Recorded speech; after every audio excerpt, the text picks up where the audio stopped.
Gentlemen, we're here with one of my heroes and someone who's become a lot of racing fans' heroes, Mr. Dwyer here, also with Staff Sergeant Denning. You guys have a pretty incredible relationship, but I don't know if anybody knows what led you to motor racing, what you did before you got here. So Liam, for those who don't know your story, maybe bring us into that. So I was involved with racing, pretty much growing up. I'd always had an affiliation for cars, being at Lime Rock, watching the Camel GTP series, and doing track days in the 90s. Started doing track days when I was in the Marine Corps, and that took a break for a little bit when I deployed to Iraq and Afghanistan. And unfortunately, Afghanistan was gravely injured. Stepped on a bomb that took off my left leg and injured the rest of my body. But racing was a goal of mine after I got injured. That's something I really wanted to do, so I set that as a goal, a long-time goal. And I never thought it would get me this far. I always thought, maybe a club racer, NASA, SCCA, something like that, that would have been good enough for me. But to be racing here with the Freedom Autosports team is absolutely huge. I have this guy to thank for it, Sergeant Aaron Denning.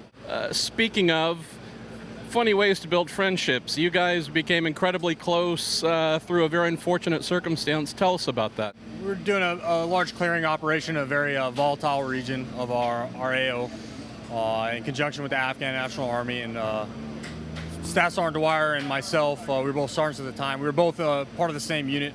We were searching various compounds for weapons and IED components,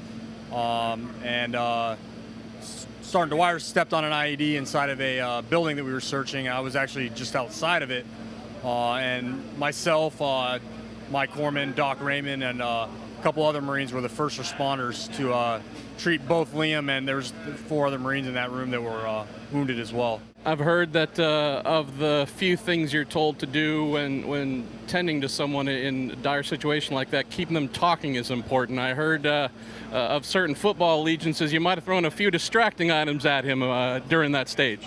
Yeah, after we got the tourniquets on him, we stopped the bleeding. It's just a race against time. You got to keep him from going into shock, and I was pretty nervous too. It was a tough situation for me. I couldn't really think of anything to talk about. But I like football. I'm a big Raider fan. So I started talking to him about the Raiders, and he had some choice words for me for being a Raider fan. And I was like, yeah, well, who's your team? And he's like, the New York Giants, and they're going to win the Super Bowl this year. And somehow he called it. They ended up winning. My Raiders are still, we'll be back. But yeah, so we talked about football. And then he started talking about racing. He started talking about driving, which I didn't know that about him. That's actually when I learned that Liam was a race car driver.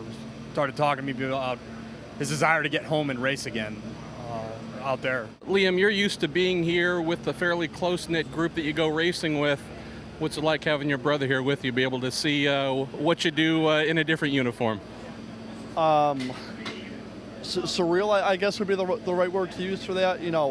Sergeant Denning here saw me at the lowest point of my life, literally on the verge of death, if not dying.